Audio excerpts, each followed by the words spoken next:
hari ini saya mau cerita sesuai judul ya. Ini kenapa saya cerita itu karena pertama waktu Desember kemarin saya diminta sama teman saya ngisi tulisan di media online ya Bu Am, namanya Ya, Proaktif gitu ya. proaktif.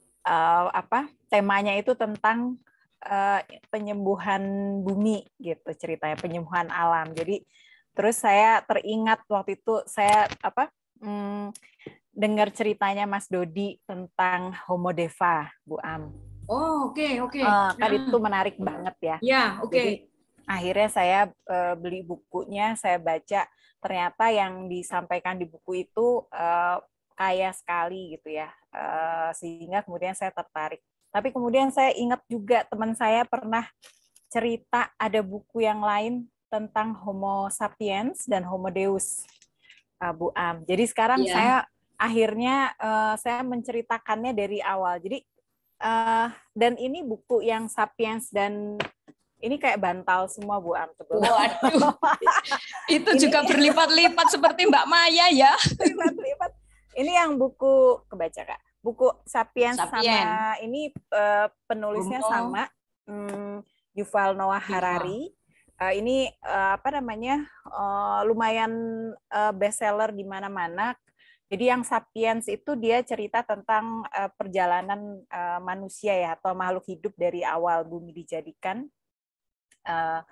Jadi terutama pada saat pandemi ini kan karena korbannya banyak sekali Bu Am, akhirnya kan kadang-kadang orang suka menganggap apa jangan-jangan akan terjadi kepunahan massal gitu di bumi Iya, ini gitu ya. iya. Karena ternyata setelah saya baca pernah terjadi 5 kali kepunahan massal Bu Am di Hmm. bumi ini gitu. Wow. Kalau pernah juga kan ada yang bilang pandemi itu terjadi 100 tahun sekali ya, karena dulu Ya. sebelumnya juga Ah, ada. Tetapi ini bukan itu, ini kepunahan massal yang lebih besar. Itu sekali terjadi kepunahan itu bisa sampai 60-75% spesies musnah. Jadi yang tersisa itu hanya seperempat Bu Am, nggak nyampe setengahnya ya, dua seperempat puluh sampai lima persen ya. 25% sampai 40%. Tapi itu terjadinya sudah lama memang itu kepunahan pertama itu terjadi sekitar 400 juta tahun yang lalu. Kepunahan ketiga itu terjadi sekitar 66 juta tahun yang lalu gitu ya. Zaman dinosaurus dulu. Tetapi kemudian orang khawatir jangan-jangan sekarang musnah nih gitu ya. Tapi kan serem juga ya kalau musnah gitu sisanya sebegitu. Tetapi kemudian yang di buku Sapiens itu bilang bahwa bagaimanapun juga yang tersisa itu tetap bisa bertahan gitu. Karena mengikuti prinsip seleksi alam gitu dan manusia berkembang ya, kemudian manusia modern itu mulai sekitar 2 juta tahun yang lalu, dan dulu spesies manusia itu kan banyak Bu Am. Ya. Ada Homo erectus, kemudian kalau di Neanderthal, terus kalau di Indonesia juga ada ya, di Solo juga ada ya Homo Ya. slovensis namanya, dan sebagainya gitu.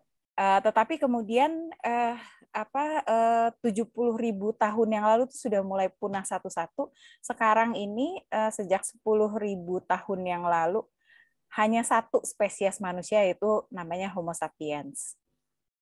Nah, tetapi kemudian si Homo sapiens ini dia kan dia tetap mengikuti hukum alam ya, seleksi alam gitu. Yang kuat adalah yang menang. Tetapi kemudian Harari ini di dalam buku yang kedua Homo Deus dia bilang bahwa era Homo sapiens ini sudah mau punah. Oh, kita ini ya Mbak Homo sapien itu. Kita ini Homo sapiens mau punah katanya, digantikan dengan yang namanya Homo Deus. Deus kalau sapiens itu artinya bijak ya, Homo sapiens artinya manusia bijak. Kalau Homo Deus itu artinya manusia Tuhan ya, atau manusia ya Tuhan ya, Tuhan tapi dalam tanda huruf kecil. Spiritual ya Karena mungkin ya. karena Homo Deus ini dicirikan dengan ini teknologi.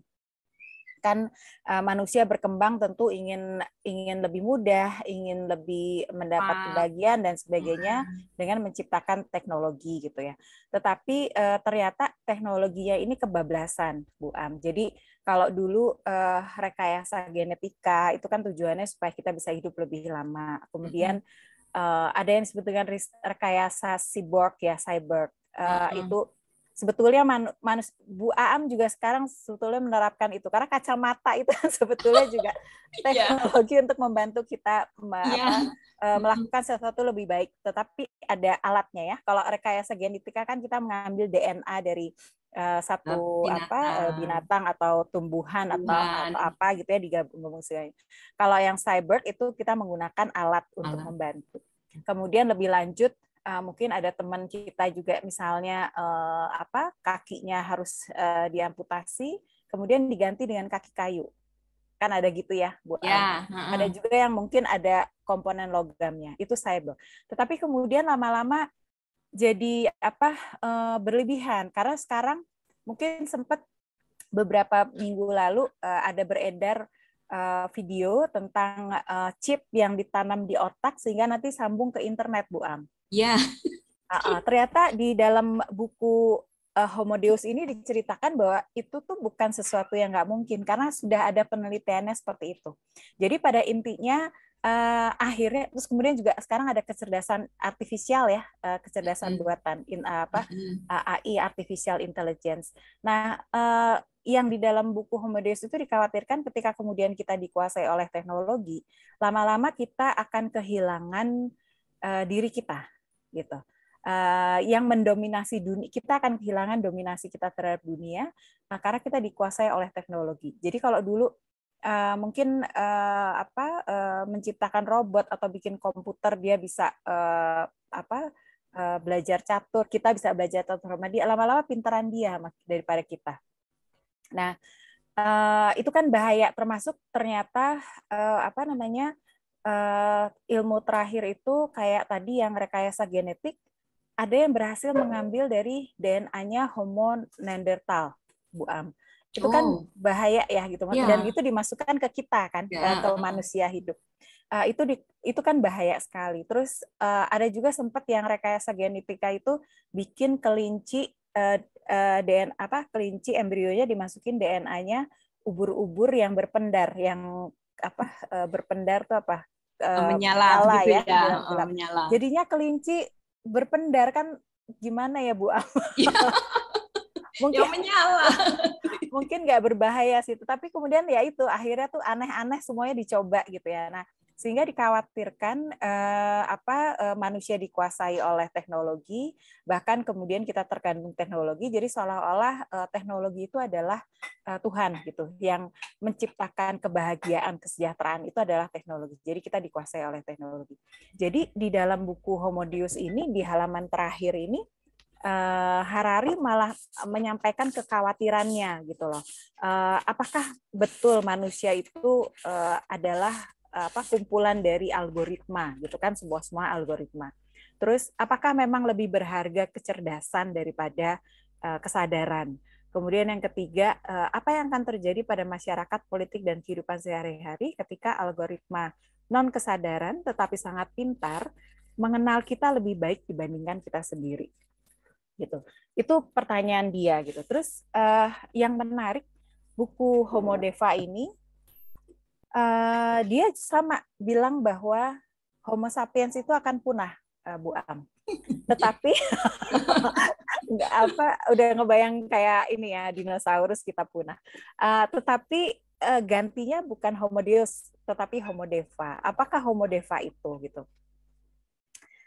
Jadi Homo Deva itu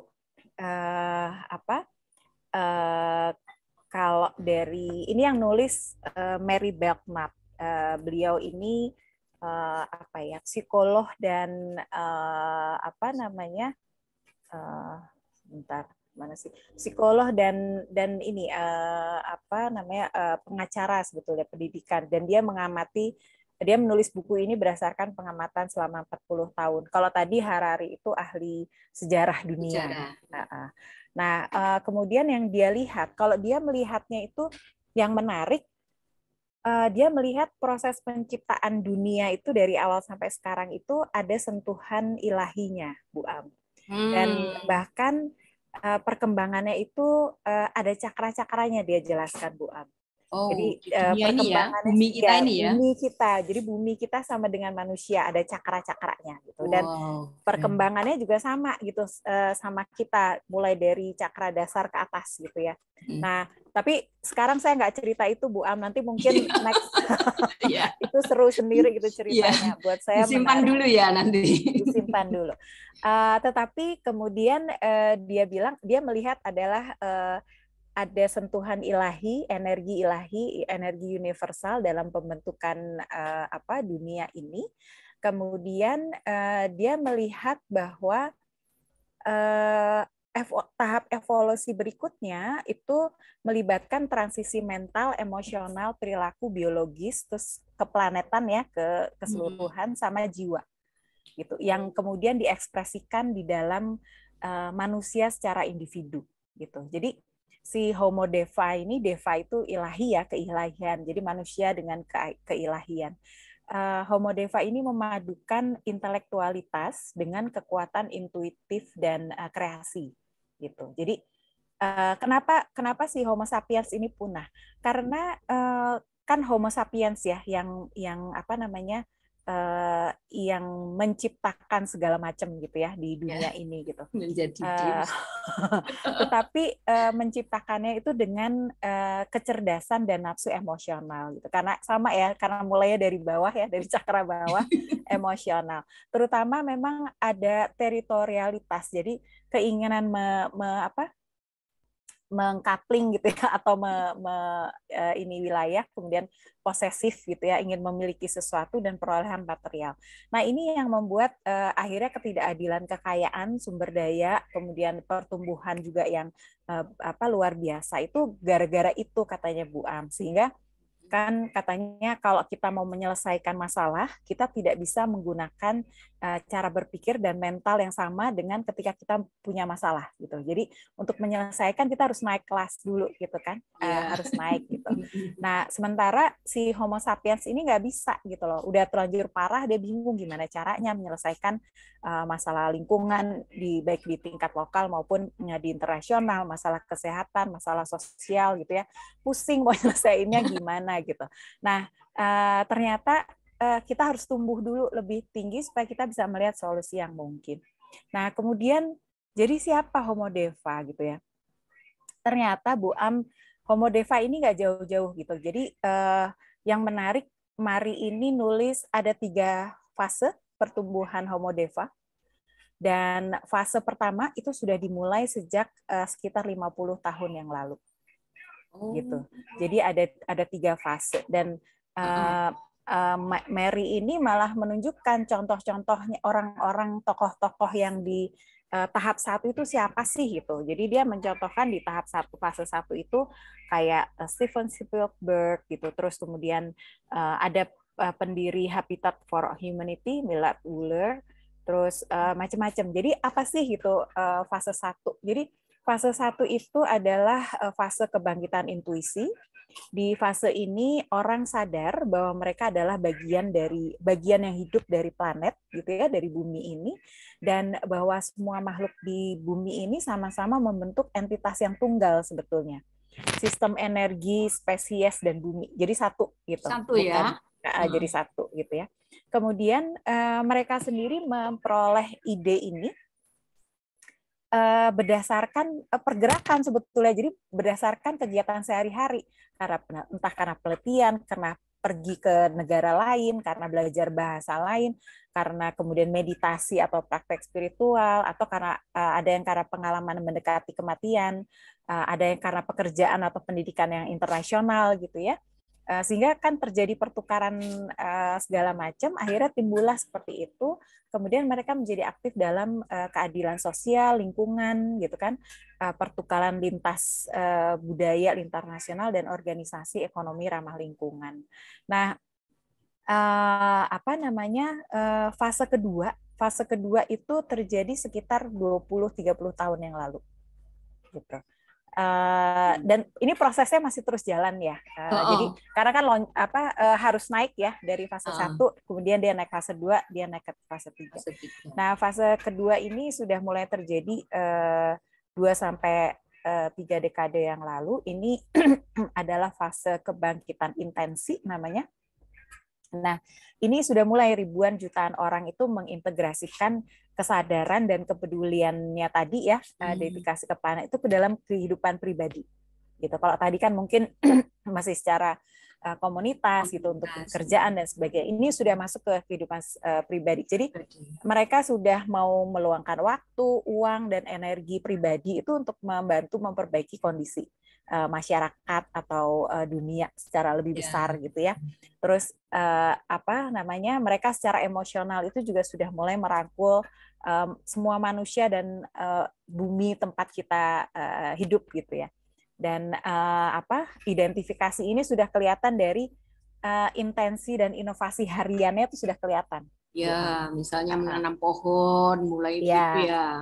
Mulai ngurusin sampah di rumahnya, plastik gitu ya. Nah, fase ketiga yang menarik itu fase ketiga karena ini adalah fase kebangkitan identitas namanya. Fase ini menghubungkan tingkat membuat kita melampaui fungsi fisik manusia. Jadi kalau tadi di Homo Deus kan manusia juga sama ya meningkat gitu kan, jadi luar biasa, tetapi kan dengan teknologi.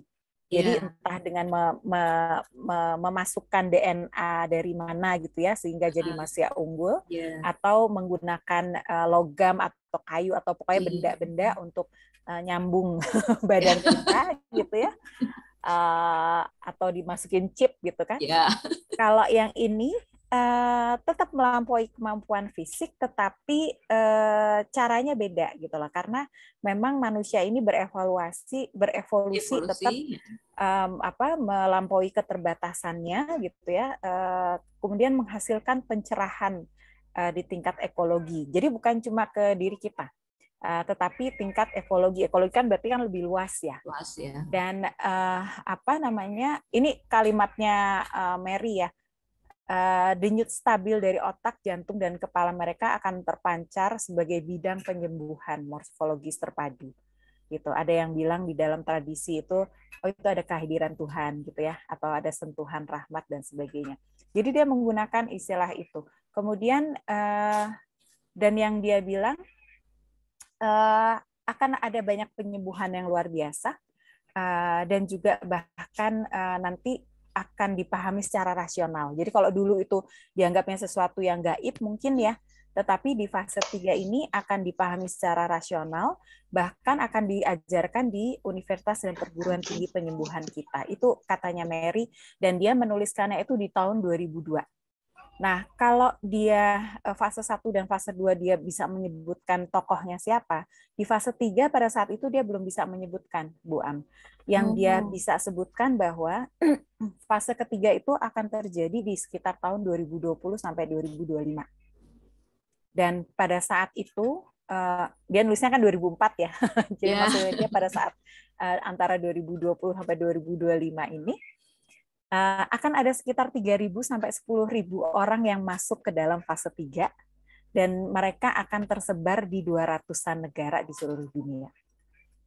Siapakah itu Mbak Maria? Tapi tokohnya siapa dia tidak tahu, dia tidak bisa menyebut, tetapi dia bilang bahwa itu bisa siapa saja, bisa seorang yang kita kenal atau jangan-jangan kita sendiri, Bu Am. Oh, gitu. Jadi penasaran saya ini. Siapakah dia ya? Jadi penasaran gitu. Karena yang pasti orang-orang ini mereka akan menjadi pilot ya, akan mengarahkan gitu, yang menggerakkan identitas spesies kita ya, spesies manusia ke tingkat yang ini nanti ya. ke tingkat yang lebih tinggi gitu ya, yang tadinya dari masing-masing itu jadi bareng, yang tadinya agresi atau dominasi itu menjadi pancarannya tuh ke penyembuhan, yang tadinya ketakutan atau meragukan diri sendiri itu menjadi kelepasan kehendak yang penuh sukacita, itu istilahnya. Jadi komunitas ini yang tadi atau fase orang-orang yang fase ini tadinya belum diterima, di tahun-tahun itu akan diterima gitu ya. Terus apa namanya, sebentar ya. Dan walaupun jumlahnya nggak besar ya, mungkin Bu Ya, Am ya 3.000 3.000 sampai ya. 10.000, tetapi bagaimanapun juga semua orang itu akan mendapat keuntungan dari adanya keberadaan ini semua gitu ya. Nah, walaupun artinya apa? Tetap akan ada orang yang bertahan tidak akan berkembang. Tetap akan ada orang yang tetap maunya merusak dan sebagainya ya. Tetapi ini artinya apa? Kita punya pilihan. Kita mau masuk yang ke Homo Deva tadi, entah level 1, 2, atau 3, atau kita tetap berada di Sapien level ya. 0, Homo sapiens. Nah, saya sendiri Bu Am, saya mengalami mungkin dua-duanya ya. Satu sisi tadi kenapa saya cantumkan saya di smart environment, smart city segala macam. Di situ kan itu bicara teknologi ya. Ada AI di situ, ada desain buatan dan sebagainya. Saya merasakan banget itu sesuatu yang penting gitu. Walaupun kalau ngelihat kemungkinan bahwa orang-orang yang iseng kan itu selalu ada aja ya gitu, itu mungkin gitu ya. Kemudian satu sisi Homo Deva, saya juga mengalaminya di pranic healing gitu. Jangan-jangan pranic healing itu kita semua ini adalah Homo Deva gitu kan. Jadi saya berpikir sih, jangan-jangan memang mungkin bukan pilihan ya, bukan Homo Deva atau Homo Deus, tetapi jangan-jangan ya Homo Deva yang Homo Deus atau Homo Deus yang Homo Deva. Saya Homo nggak Deus yang tahu. Homo Deva ya. Dan juga ini kan juga yang hadir di sini juga nggak semua dari pranic healing ya, ada juga teman-teman yang gabung atau yang belum pernah belajar pranic healing. Oh ya, Sebetulnya keren ya. Selamat datang teman-teman ya. sebetulnya ya Bu Am, kalau saya percaya ketika orang tertarik ya dengan tema-tema kita gitu, itu sebetulnya paling tidak dia sudah ada di level 1, di fase 1 gitu. Berarti Mungkin itu sudah mulai ada koneksi ya. mulai ada koneksi gitu. Jadi mungkin teman-teman yang mendengar bisa kira-kira saya fase berapa ya gitu. Fase 1 itu sosok inovator, fase 2 itu fase 1 itu sosok kreatif ya, baru kreatif. Sosok yang fase 2 itu yang inovator, yang ketiga itu disebut benih kehidupan istilahnya. Dan ternyata ada maksudnya Bu Am, kenapa akhirnya kita berkumpul dan sebagainya. Karena ternyata semua orang yang di level 1, 2, 3 ini punya fungsi, punya tugas. Tugasnya itu adalah karena kalau bersama-sama kita bisa menciptakan kita mau kemana bersama gitu ya untuk memperbaiki gitu. Dan ternyata kalau kita merasa ada di fase 3, kita tuh nggak boleh cuma diem di situ karena tugas kita adalah membantu fase 2 naik ke 3. Yang ada di fase 2 tugasnya adalah membantu dari yang fase 1 naik ke 2. Dan di fase 1 tugasnya adalah membantu yang belum untuk masuk ke fase 1 gitu. Jadi apapun itu kita bisa lakukan dan sesuai porsinya. Bisa aja ada orang yang buat saya cukup saya berbuat baik aja gitu ya. Buat saya sudah cukup, atau berbuat baik itu juga melakukan kebenaran itu juga sesuatu yang sudah susah gitu ya. Sebetulnya nggak apa-apa, tetapi kalau yang ingin melangkah lebih jauh perlu dijawab ininya panggilan atau challenge-nya ya gitu, dengan mulai merangkul yang lebih besar. Termasuk merangkul itu ternyata nggak cuma merangkul manusia Bu Am, tetapi juga mungkin hewan, tanaman, kemudian atau gunung gitu ya, kita cintai, kita lakukan. Karena ternyata kalau menurut Beckrap, kalau kita merangkul mereka, energi mereka juga akan melindungi kita gitu. Menurut mereka begitu. Jadi apalagi dengan bareng-bareng ini kita kekuatannya juga lebih besar gitu. Dan yang terakhir yang menarik buat saya, kalimatnya dia itu bilang bahwa pekerjaan menyembuhkan keluarga bumi kita itu membutuhkan Anda. Umat manusia itu kini perlu tumbuh dengan cepat dan dorongan pertumbuhan seringkali menyakitkan memang. Jadi dia juga merujuk bahwa kenapa di tahun 2020 akan terjadi orang masuk ke fase 3, dia bilang akan ada terjadi sesuatu peristiwa psikologis yang membutuhkan ini bersama gitu ya, usaha bersama gitu. Dia bilang nggak harus perang gitu. Ya kita nggak pernah menyangka ya ternyata ada COVID. Saya nggak tahu apakah memang ini yang dimaksud gitu ya. Tetapi menurut saya entah benar atau enggak, entah ada juga teman yang nanya itu fiksi atau non fiksi gitu ya. Saya nggak tahu, tetapi saya hidup di dua dunia itu, Homo Deus dan Homo Deva, yang saya merasa itu adalah sesuatu yang real gitu. Itu bukan sesuatu yang dongeng atau apa segala macam gitu. Dan menurut saya kita semua di sini adalah bagian dari itu. Next-nya seperti apa ya mungkin kita bisa bicarakan bersama-sama. Mungkin itu Bu Am sedikit kepanjangan nggak? Oke, keren sekali ya. Terima kasih ya Mbak Maya ya. Jadi ini sungguh-sungguh sangat menarik dan sangat luar biasa. Kita jadi lebih penasaran ya. Jadi lebih penasaran ya. Jadi mungkin teman-teman ini bisa bertanya ya, berdiskusi ya, kita akan berdiskusi bersama ya tentang apa juga yang disampaikan oleh Mbak Maya tadi. Namun sebelumnya kita akan melihat dulu ya, ini ada chat ya. Oh, ternyata sudah banyak sekali ya chatnya Mbak Maya ya. Ya. Sudah banyak ya. Ini misalnya dari Bu Rostini, Mbak Rostini ya, 3.000 sampai 10.000. Jadi teringat film Hollywood ya. Oke, maaf Bu, judul bukunya apa? Penulisnya siapa ya? Oke, nanti akan dijawab. Kemudian kayaknya itu kita sering terlibat dalam meditasi arhatik ya setiap pagi mungkin ya. Ya kita saling ya Mbak, kita saling mencocokkan ya, saling mencocokkan apa yang telah kita alami ya dengan apa yang telah ditulis di buku tersebut. Kemudian Homo Deva dengan Homo Deus bedanya apa ya tadi? Oh ya. Ya, oke, nanti akan diperjelas lagi. Izin menyimak Mbak Maya, silahkan. Sepertinya cocok ya dengan yang disampaikan Master Fit. Oh, ya, oke. Ini Atma Namaste Bu Am, setelah Bu Maria boleh saya tambahin sedikit.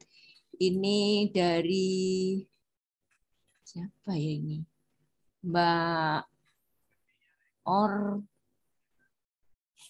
Oskarin, ya Mbak Oskarin. Ya maaf ini kacamatanya sudah. Oke, baik mungkin satu persatu boleh yang perlu diulang dijawab. Ini karena ada pertanyaan yang tadinya sudah dijelaskan ya Mbak Maya. Silahkan mungkin apa-apa. sambil dirangkum ya. Mungkin Karena terlewat. ini sangat menarik sekali. Silahkan Mbak Maya. Oke, dari Mbak Rostini pertama 3.000 sampai 10.000. Ingat Hollywood. Iya, dan yang lucunya kemarin juga terakhir acara Arhatik Yoga.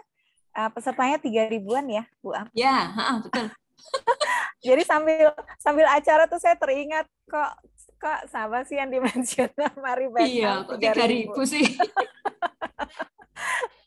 Saya nggak tahu. Oke, judulnya kayaknya tadi udah ada yang nulis di bawah ya, Homo Deva, tahap lanjut evolusi umat manusia untuk memenangkan masa depan. Ini udah diterjemahkan, terjemahannya baru. Aslinya 2004, terjemahannya baru 2019 kalau nggak salah. Kemudian sering terlibat dalam medis iya Bu Martini. Homo Deva dan Homo Deus bedanya apa? Jadi bedanya secara singkat kalau yang Homo Deus itu yang menggunakan teknologi, segala macam teknologi tingkat tinggi yang akhirnya membuat manusia kehilangan dominasinya, karena tetap ada manusia yang mendominasi tapi cuma 1-2 gitu ya. Yang lain jadi kayak boneka gitu kan. 1-2 yang mengendalikan, yang lain kayak boneka. Itu Homo Deus. Tetapi kalau yang Homo Deva, kita menggunakan energi keilahian, menggunakan intuisi untuk berkembang. Jadi yang meningkat level mental dan spiritual dan emosinya, gitu ya Bu Am ya. Ya, cakra atas ya Mbak. Cakra atas. Makanya nanti kapan-kapan menarik Bu Am, mungkin bisa Mas Dodi juga yang udah baca bukunya bisa menjelaskan juga. Kalau saya dari sustainability buat saya menarik karena di sustainability kan sekarang juga orang sekarang udah bicara sustainability ya Bu Am. Ya. Ketika pandemi ini ada dua kan pendapatnya, ada yang bilang setelah pandemi ini semua akan menjadi lebih baik karena memang betul demand permintaan untuk sustainable product atau sustainable practice, jadi produk atau praktek bisnis yang bukan hanya mencari keuntungan, tetapi juga sisi lingkungan dan sosialnya juga diperhatikan, Bu Am. Itu permintaannya semakin tinggi, gitu kan?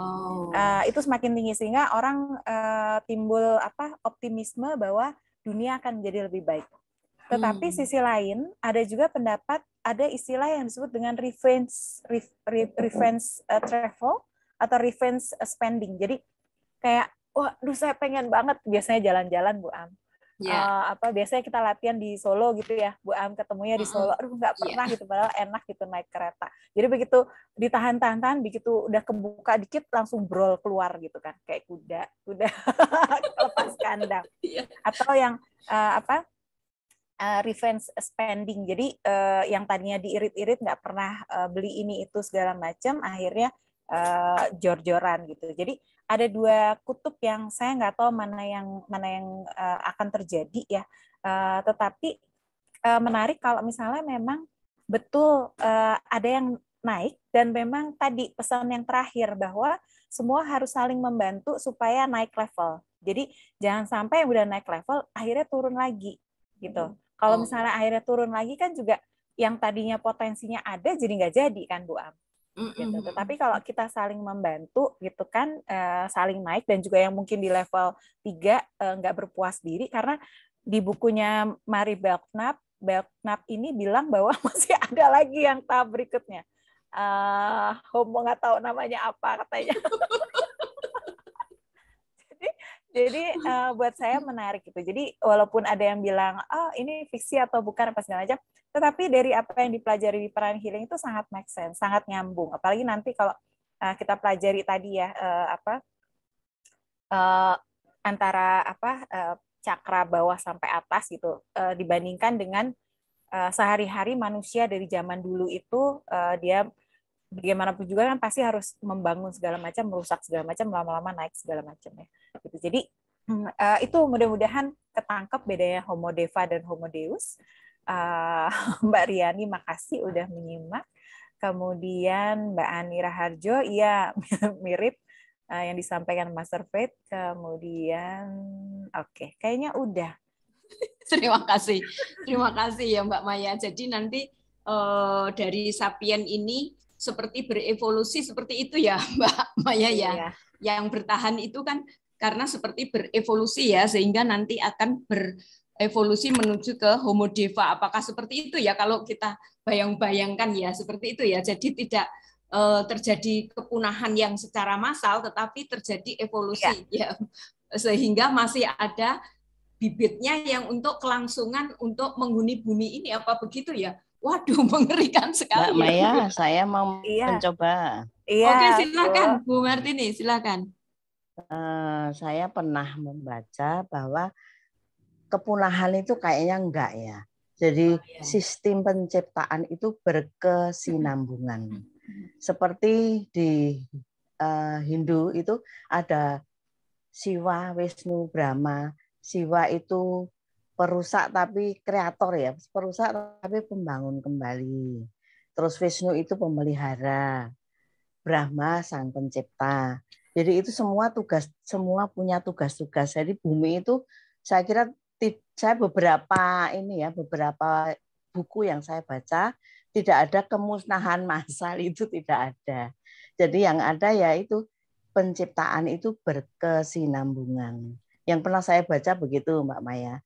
Jadi dulu saya tuh juga takut, wah nanti kiamat itu jagatnya digulung terus kemana kita ya? Oh ternyata tidak seperti itu dari buku-buku yang saya baca.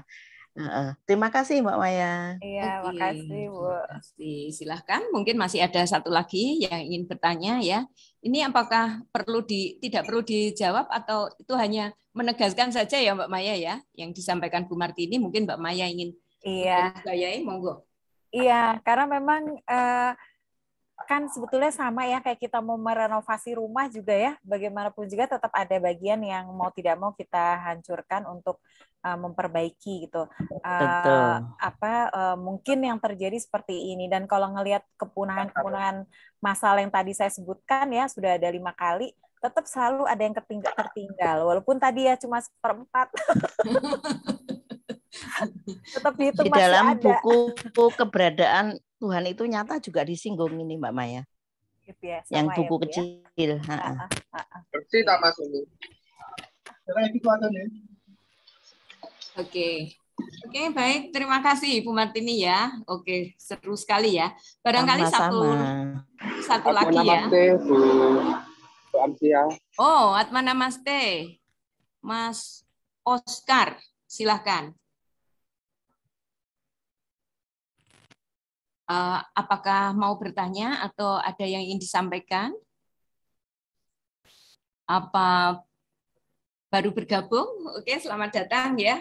Selamat mengikuti. Ya, kalau bagi saya emang kenapa kok bisa tercipta corona? Jadi corona itu diciptakan untuk memunahkan kita makhluk hidup. Jadi karena populasinya kita terlalu banyak, jadi kita sama elit global kayak golongannya Rothschild, Rockefeller gitu, kita itu mau dihabisi. Jadi, nah, yang sebenarnya tuh yang membuat gini itu kan elit global karena negara kita dikontrol sama PBB gitu. Terus karena dulu sebenarnya Pak Karno itu sudah menentang dulu, terus tetapi tetap kalah.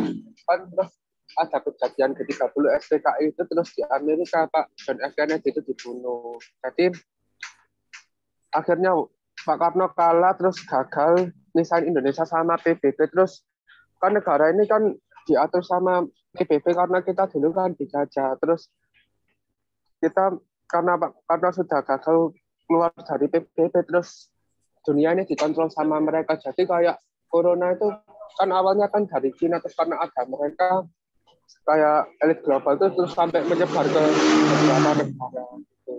Jadi kita ini mau dipunahkan gitu. Jadi populasinya mau dikurangi sampai berapa persen? 7 miliar bisa jadi 500 juta karena sudah terlalu penuh.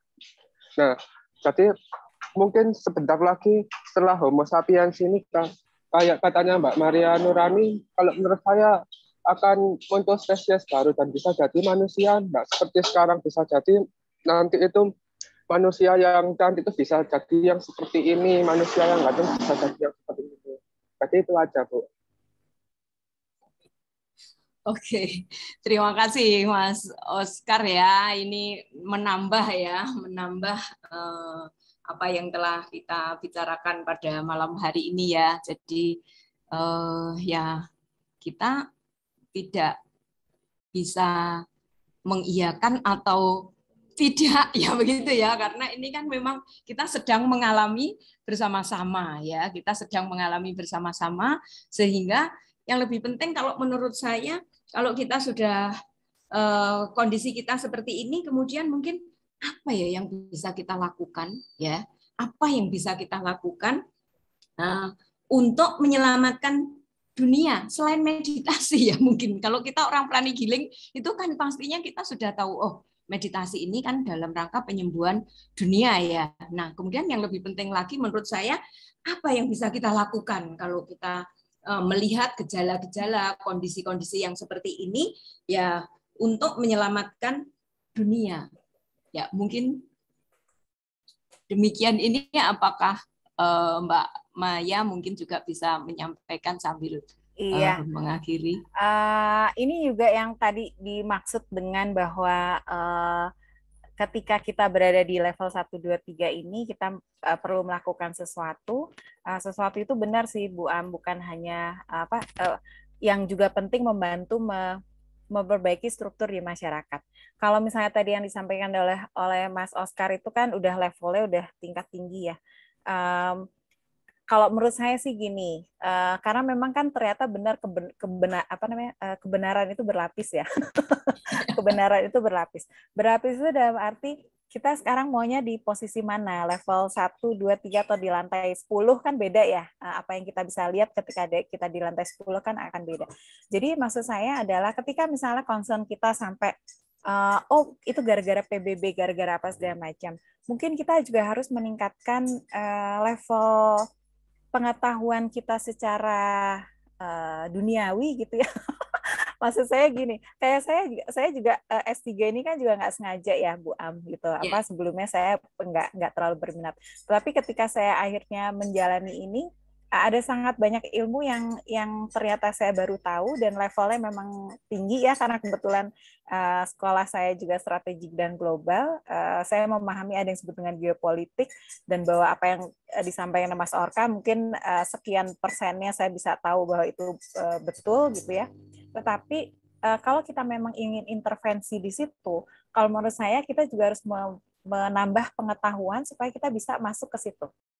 Kalau menurut saya, Bu Am. Jadi kalau misalnya nggak usah, jangan pusing gitu. Tapi di level kita bisanya apa gitu. Jadi kayak misalnya mungkin kayak tadi ya, kok saya banyak banget kegiatannya gitu. Sebetulnya semuanya saling nyambung dan itu saling membantu. Jadi nggak terpisah sama sekali gitu. Jadi sebetulnya ada beberapa kegiatan yang saya kerjakan sekaligus dan ada manfaatnya memang sampai di level internasional, ada dampaknya ya. Tetapi ya itu tadi saya bilang, kita semua kan sudah dikasih porsinya ya. Saya juga dulu protes, Bu Am. Kenapa saya dikasih segitu banyak tanggung jawab gitu? Buat saya berat. Tetapi ketika saya tahu bahwa ya udah gitu, saya harus menjalani itu. Jadi menurut saya semua juga yang penting tuh melihat takarannya saya ditempatkan di level mana gitu. Karena misalnya mau ternyata diletakkan di tingkat 1, itu juga tetap banyak dan tetap penting kok semua tugasnya gitu. Jadi supaya nggak pusing ya, karena kalau enggak akhirnya jadi timbul kecurigaan yang nggak perlu. Dan kita tahu di Pranic Healing kita belajar, begitu kita curiga atau pikiran negatif kan energi kita hilang sama sekali ya, aura kita gitu. Jadi Mas Oscar udah belajar Pranic Healing? Kalau belum nanti diajarin Bu Am ya.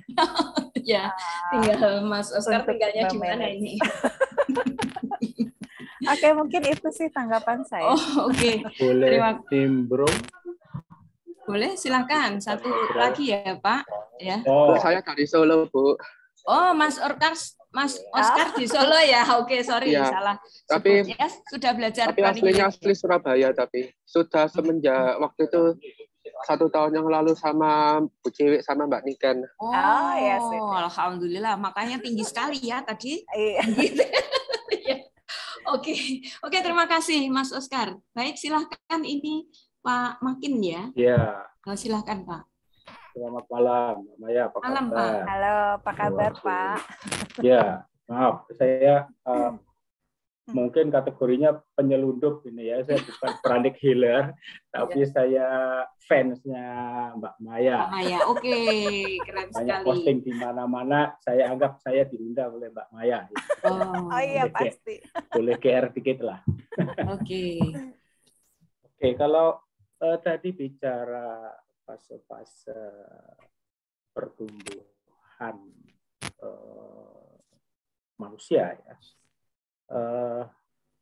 mungkin tanpa harus membaca banyak buku pun ya, kita secara pribadi itu pasti kalau cukup memperhatikan perjalanan dirinya pasti mengalami banyak fase-fase, dan fase-fase itu banyak sudah dijelaskan oleh Maslow tentang hierarchy of needs ya, dari kebutuhan fisik sampai yang tertinggi itu aktualisasi diri.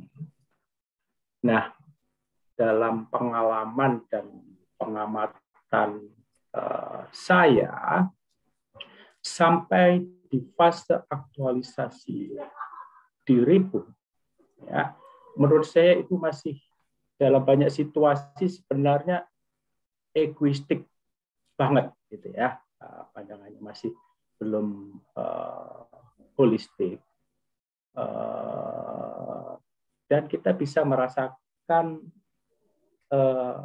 kita masih tertekan oleh atap batas tertentu yang kita ingin jebol, kita ingin menjadi makhluk yang infinite gitu ya, yang tidak terbatas, yang mungkin dalam literatur lain disebutkan sebagai transendensi diri, atau kita menjadi tadi makhluk spiritual atau makhluk divine creature gitu ya, yang manusia suci, manusia ilahi, yang spiritualistik. Nah, kalau saya lihat trennya secara kolektif di dunia ini, manusia sudah lebih punya kebebasan, karena menurut saya yang saya sebut batas atap itu dalam banyak situasi adalah dogma menurut saya ya. Itu yang kadang menyempitkan dan menekan kerinduan spiritual manusia untuk berkembang lebih infinitif gitu ya, berkembang lebih tanpa batas. Ya, kalau saya lihat kembali trennya, mungkin karena perkembangan teknologi sehingga interaksi antar manusia menjadi lebih mudah, dunia menjadi hampir tanpa batas juga, sehingga interaksi antar paradigma, antar keyakinan menjadi lebih mudah dan lebih luas. Itu yang memberikan kemerdekaan pada generasi sekarang untuk berani mengikuti kerinduan spiritualnya untuk menjebol atap yang menekan kerinduan itu tadi untuk menjadi makhluk universal. Dan ya secara global saya melihat pergerakan ke sana sudah lebih masif ya. Dan kalau pengamatan saya pribadi juga, dogma itu sudah menjadi less attractive untuk generasi sekarang. Ya, generasi sekarang lebih berani men-challenge dogma yang menekan, membatasi dirinya untuk memenuhi, mengikuti panggilan jiwanya untuk menjadi makhluk universal yang diwujudkan dalam pelayanan kepada alam semesta. Saya melihat trennya sangat menjanjikan, apalagi didukung dengan perkembangan teknologi seperti halnya malam ini bertukar pikiran, bertukar pandangan, kita dimudahkan oleh teknologi dan cara pandang saya juga menjadi terkayakan oleh interaksi kita melalui media Zoom. Jadi kalau saya lihat dari buku-buku yang tadi diceritakan oleh Mbak Maya dan menurut pengalaman pribadi saya dan pengamatan saya membenarkan buku-buku yang disebutkan tadi, dan saya merasa mengalami perkembangan ke arah itu, ya, punya kerinduan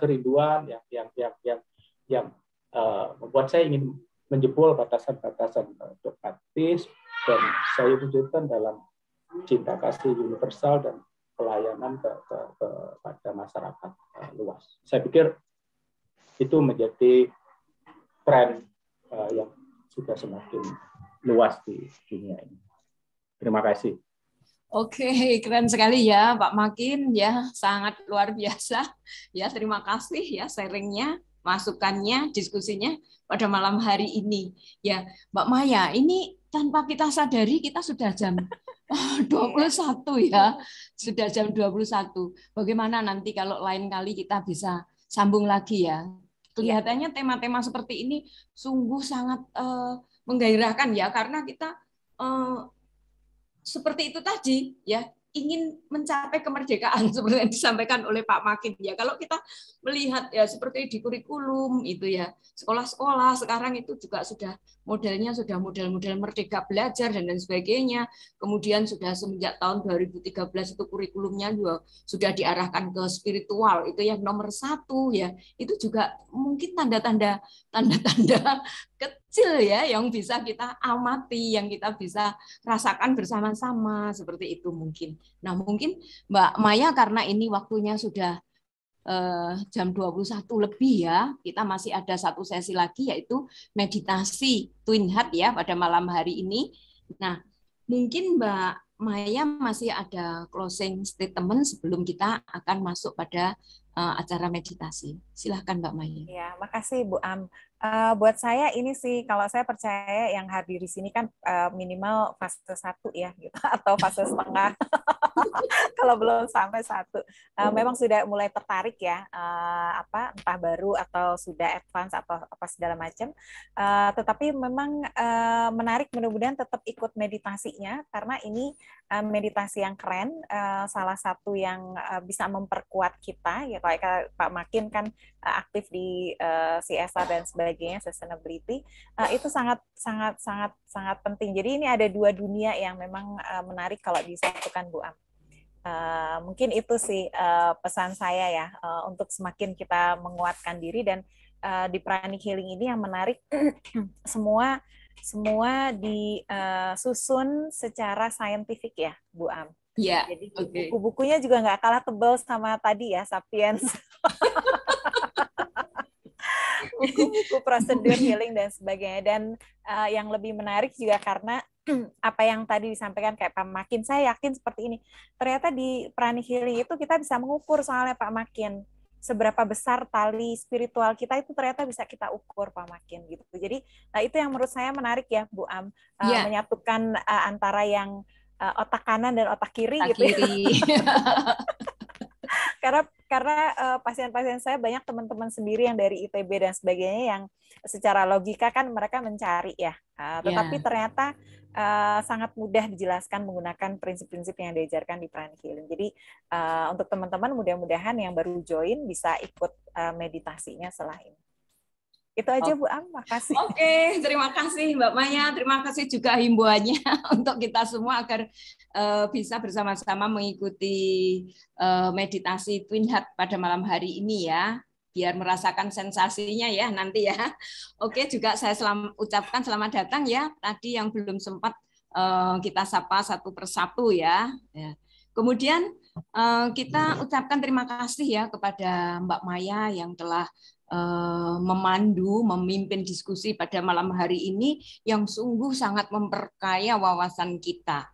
Nah, kemudian juga terima kasih pada Mas Oscar, Bu Martini, Pak Makin ya yang semakin mempertebal ya semangat kita. Kemudian Bu Rosti ya.